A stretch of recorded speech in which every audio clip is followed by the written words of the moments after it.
Hey everyone, how are you guys doing today? Just wanted to stop by and share a drink recipe with you guys.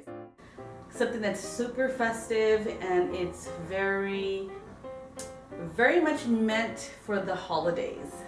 My mom actually started making tea with apples, and so she would use any kind of apple, green apple, red apple, galas, Fuji's. She did that for quite a while, actually, for a few years, and I started adding in my own flavor to it. So thank you, Mom. So today's recipe is my apple cider, and I use Fuji apples. So if you want to know how to make this wonderful apple cider for the holidays, just stick around for the video.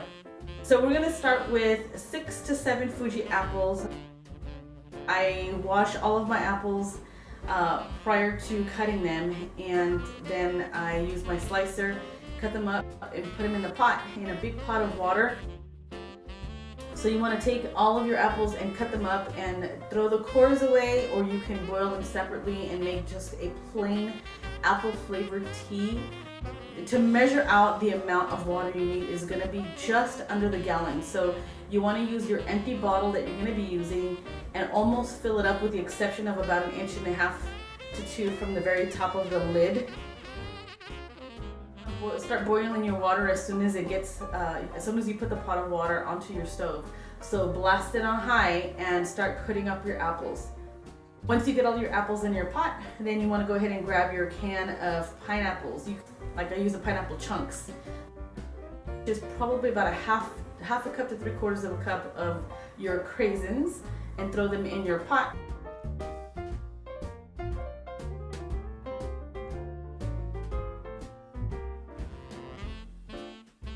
So we're gonna do a full tablespoon of ground cinnamon.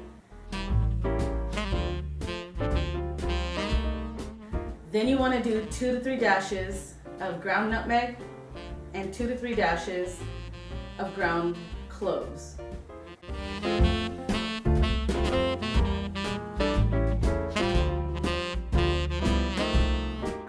Then you want to do your brown sugar, and I use about a cup.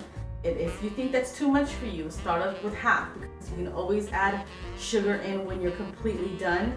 But know that your sugar will not break down and dissolve as well when your liquid is cold. So make sure that before you turn off your apple cider, taste a little bit of that juice, and if you feel like it's not sweet enough, add a little bit more of your brown sugar.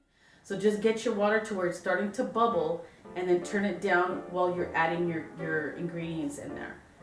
Once you have everything in there and blended, then you want to turn it down to a low medium and put the cover on it and let it simmer in there with just a little bit of a boil, for about an hour. After the 1 hour, you want to take the lid off and turn off the burner and let it cool down so that it's easier to handle.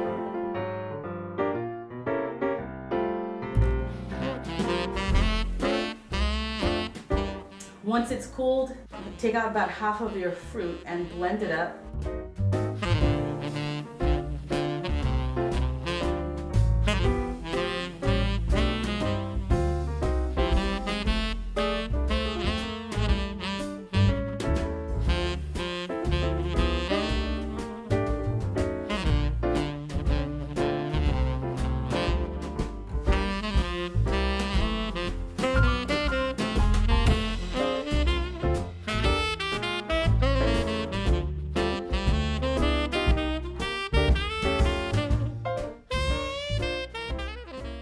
Then you want to try and scoop out all of the rest of the fruit that you can. All of the bits, all of the cranberries, everything that you can, and get it into your blender. Don't blend it yet, just set it aside for now. Then you want to get your ladle, and with your little sifter and your funnel, and then you want to ladle all of the juice that you can into your bottle.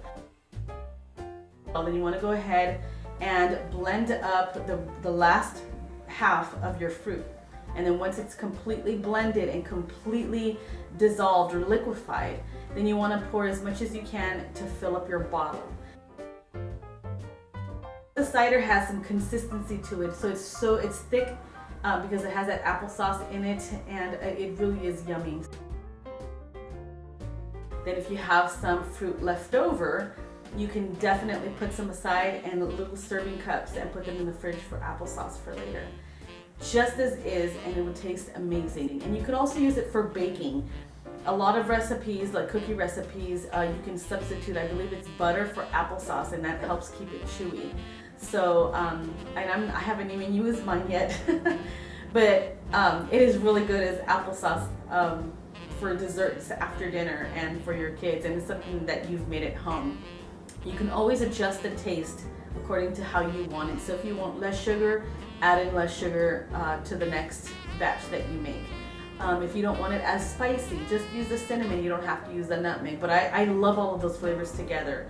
But if you guys enjoyed the video and you enjoyed making this drink, I would love to know about it. Thanks so much for stopping by. I'll talk to you guys later in the next video. Bye everyone.